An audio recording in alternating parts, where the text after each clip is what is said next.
अजित पवारांच्या विमान अपघाताला 1 महिना पूर्ण झालाय।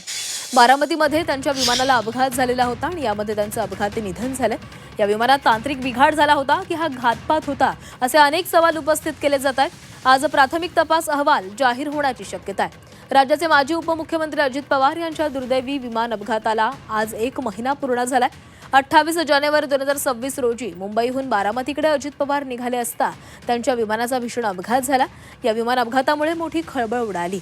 बारामतीमध्ये लँडिंगच्या वेळी सकाळी 8:46 अजित पवारांचं विमान कोसळलं।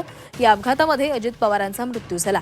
या अपघाताचा प्राथमिक तपास अहवाल आज येण्याची शक्यता आहे। AIB कडून हा अहवाल नागरी विमान वाहतूक महासंचालनालयाकडे सुपूर्द केला जाणार आहे। या अहवालातून अपघातामागील खरं कारण समोर येण्याची शक्यता आहे। गेल्या महिनाभरात या घटनेने राज्यामध्ये अनेक प्रश्न निर्माण केले। अजितदादांच्या अपघाताच्या त्या काही सेकंदात नेमकं काय घडलं?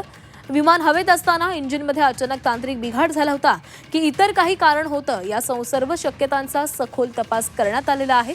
विशेष म्हणजे विमानातील ब्लॅक बॉक्स सुरक्षित हाती लागला असून त्यातील ध्वनिमुद्रण आणि उड्डाणासंबंधी तांत्रिक माहिती तपासण्यासाठी अत्यंत महत्त्वाची ठरणार आहे। मेरे कान पे अभी वो वीडियोस भी आए मेरे मोबाइल पर भी कि किस तरीके से कॉपी चल रही है।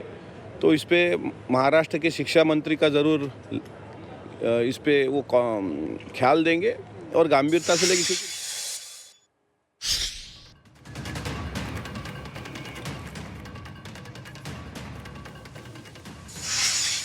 अजितदादांच्या निधनाबद्दल, त्यांच्या अपघाताबद्दल घातपाताची शक्यता आम्ही वर्तवतोय।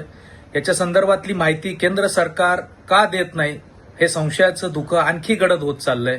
आमची अशी मागणी आहे की 1 महिना झाला असल्याने अजितदादांच्या संदर्भातला हा रिपोर्ट तातडीने रिलीज करावा।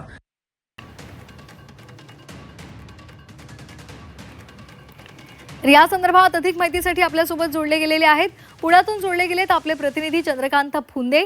अजित पवार यांच्या विमान अपघाताला 1 महिना पूर्ण झालेला आहे आणि आज DGCA कडून